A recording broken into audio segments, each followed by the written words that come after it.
want to talk about Brent Venables and the discussion around Oklahoma football, and it pertains to what he's done out there so far.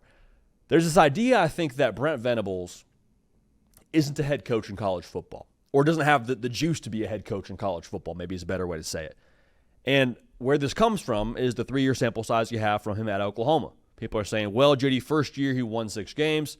Second year was a good year, but third year, well, again, 6 games. You can't win 6 games 2 of the last 3 years and be considered a good enough head coach at the University of Oklahoma. We expect too much. I hear where that's coming from. I do.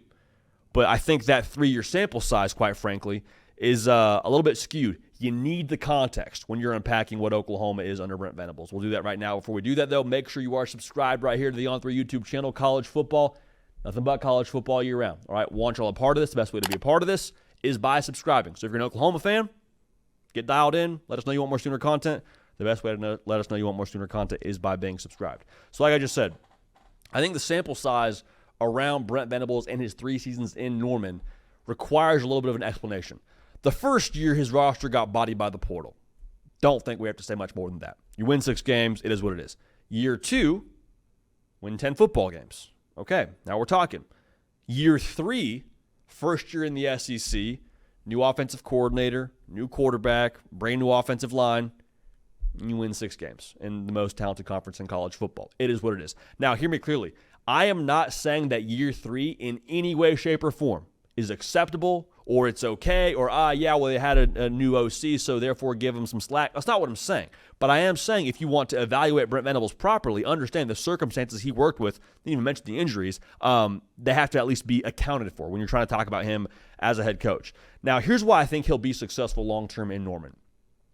I think that Brent Venables does a lot of the things that old college football requires, which is putting together a good staff and being able to put together a good game plan. We've seen defensively, I think, one of the best minds in the sport. We've said that now many, many times. You say, well, Jody, his offense was bad, right? You talked about his OC not being good enough, right? Yeah, that's true. The OC was not a great fit or it wasn't a success, whoever you want to pin it on. I think you got to pin it on in some way, shape, or form the OC. But why didn't you have a good offensive coordinator a year ago? Because the OC he had before in Jeff Lebby was a head coach in the SEC. So clearly he was doing something right when it came to putting together that staff. Look at his current OC, Ben Arbuckle, just had a top 15 scoring offense in college football a year ago. I think that's going to be really successful. So again, putting together a staff, game plan, all those things, I think he's pretty good at. I think what maybe has been lacking in recent history in Norman are the things that require or that equate to success in new college football, which is what? Roster management, roster construction, I think NIL in general. I don't know this to be 100% true, so Sooner fans, let's have a conversation about this. I think NIL as of late has started to have an arrow pointing more upwards. All right, John Mateer, I feel like, is a good example of that. I think bringing in Jim Nagy, I don't think he leaves his job at the Senior Bowl to come to Norman if there's not good resources to put together a top-tier roster. So I think the way that Oklahoma is adjusting their philosophy above Brent Venables and what Brent Venables brings to the table, I think that marriage overall, should he be given the right amount of time, will eventually have success at a somewhat high level in Norman. Again, I think his best days are ahead of him. Now, here's the key ingredient to all this working. What Brent Venables needs more than anything else to succeed at Oklahoma is momentum right now. It's not all the way fair to say that. It's not necessarily popular to say that. But right now, with a transfer quarterback, a new staff, offensively that is, I think you need to have success today, Junior.